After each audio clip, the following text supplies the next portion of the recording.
Welcome back to Paul's Tech News and welcome to August. The summer is flying by, but don't let that stop you from applying a thick protective layer of the past week's tech news like it was some desperately needed SPF 50. More threads were ripped with the debut of a trio of high-end desktop CPUs from AMD's Threadripper lineup, but interest from the general PC gaming community was lacking. Nvidia has been accused of installing a Chinese backdoor in their H20 AI chips, and just a side note, don't Google Chinese backdoor without turning on incognito mode first. We've also got RTX super updates, AMD saying dumb things, Intel XeSS 2 for everybody, and Battlefield 6 system requirements actually looking pretty reasonable. I'll put an end of the intro monologue joke here later. It's time for tech news. Excellent! Today's video is brought to you by the Corsair Frame 4000D computer case, available in a variety of configurations thanks to the Frame modular case system. Customize your cooling with the InfiniRail fan mounting system, use removable panels to cover cables or mount fans to guide the Frame 4000D's high airflow pathways, or go for a clutter-free build thanks to reverse connector motherboard compatibility. There's also room for dual 360mm radiators and included GPU anti-sag support and easy IQ Link integration for RGB control and system monitoring. For more on the Corsair Frame 4000D, click the sponsor link in the video description. AMD's Threadripper 9000 non-pro CPUs launched Thursday, with reviews going up a day prior, but I felt like something was off. Don't get me wrong, the reviews were great. The 64-core 9980X is 30% faster than last-gen 7980X at compute tasks in Linux per Phoronix. It's about 15 to 20% faster in Windows tests per Hardware Unboxed, and comparisons that also included Intel's Xeon W7 and W9 alternatives, such as Level 1 Techs and Z-Germans at PCGamesHardware.de, show just how dominant AMD has become. Even the 32-core 9970X lays the smackdown on Team Blue. But shouldn't an enthusiast platform generate enthusiasm? Why are view counts so bad on these review videos if you compare them to other recent uploads from the respective channels? The answer, of course, is money. High-end desktops used to have starter CPUs in the $300 to $600 range instead of $1,500, to say nothing of TRX 50 motherboards and quad-channel RDIMM memory kits costing a cool grand each,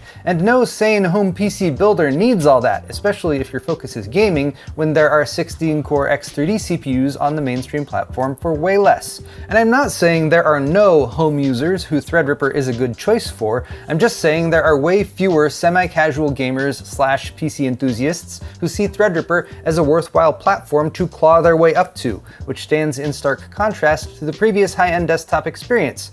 For example, back when I absolutely had to save up for a Core i7-920 system, even though I could barely afford it at the time.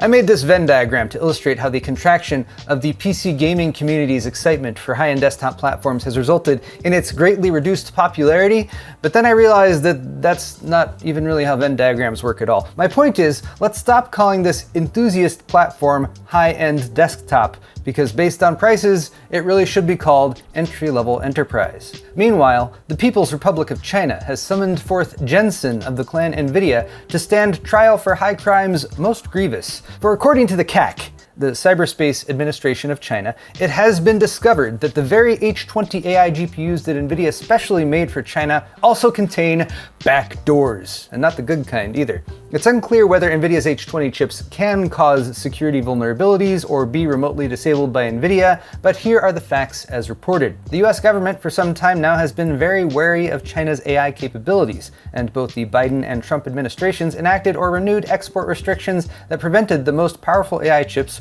from being sold there.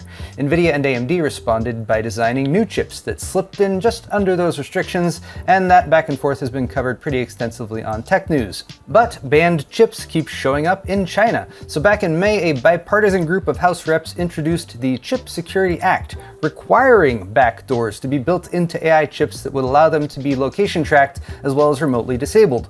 Notably, the bill is spearheaded by US Representative Bill Foster from Illinois, a former particle physicist with chip design experience, who claims that much of the tech to enable this level of tracking and control already exists in Nvidia's chip design, which Reuters says has been independently verified. Now, this bill has not not yet been voted on, and even if it passed, it would take at least 6 months to implement.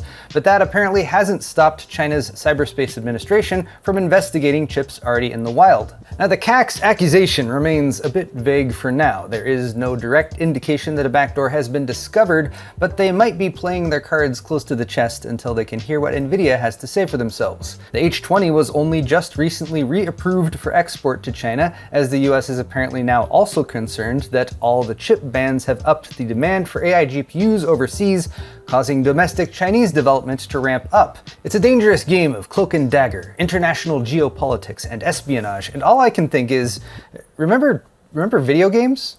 Remember when GPUs were like just for video games? Can we go back to that, please? Speaking of GPUs for video games and Nvidia, RTX 50 series GPU buyers in the first half of the year were understandably miffed when RTX 50 Super series GPUs hit the rumor mill just a month or two later. After all, the existence of RTX 50 Supers makes all the regular RTX 50 series GPUs not super, which is clearly a downgrade, but at least they wouldn't be coming out until 2026, we all thought to ourselves rationally. Or did they? Per Costa Andreadis, mayor of Tweaktown, long may he ride the snake, there were earlier rumors suggesting a CES 2026 launch, but based on more recent sources, the RTX 50 Super series is actually on track for a Q4 2025 or holiday season release. Exciting news that would definitely explain Costa's elevated heart rate and dilated pupils, particularly when 3 GPUs appear to be lined up to be superized: the RTX 5070 Super, RTX 5070 Ti Super, and RTX 5080 Super. If this rumor is true, all 3 will be getting 50% more GDDR7 VRAM thanks to the availability of 3GB memory modules, as well as, presumably, increased clock speeds, TGPs, and Nvidia-made graphs showing that they get more than 10 times the performance of the non-super variants if you enable the new Super multi-frame generation, which generates frames from AI-generated frames so you can use AI to generate even more AI-generated frames.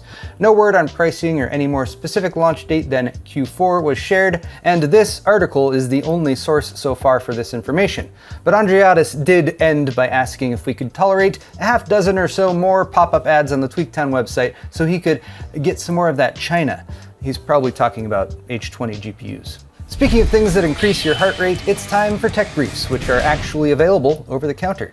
While Intel has struggled to build out their leading-edge fabs here in the US, TSMC has made steady progress at their facility in Phoenix, Arizona, with Fab 1 and 4 production kicking off back at the end of 2024, Fab 2 construction complete, and Fab 3 breaking ground back in April. AMD is one of their first customers, and their CEO Lisa Su recently revealed the cost difference for made in the USA silicon: more than 5%, but less than 20% costlier compared to similar parts produced in Taiwan. But the benefits will be worth it, she says, and I would agree that having more facilities that can produce high-end chips around the world is a good thing, supply chain resiliency and all, although TSMC still reserves their most cutting-edge tech, currently 2nm, for fabs in Taiwan. And after all, if chip manufacturing costs go up, I'm sure AMD will have no problem passing those savings on to us.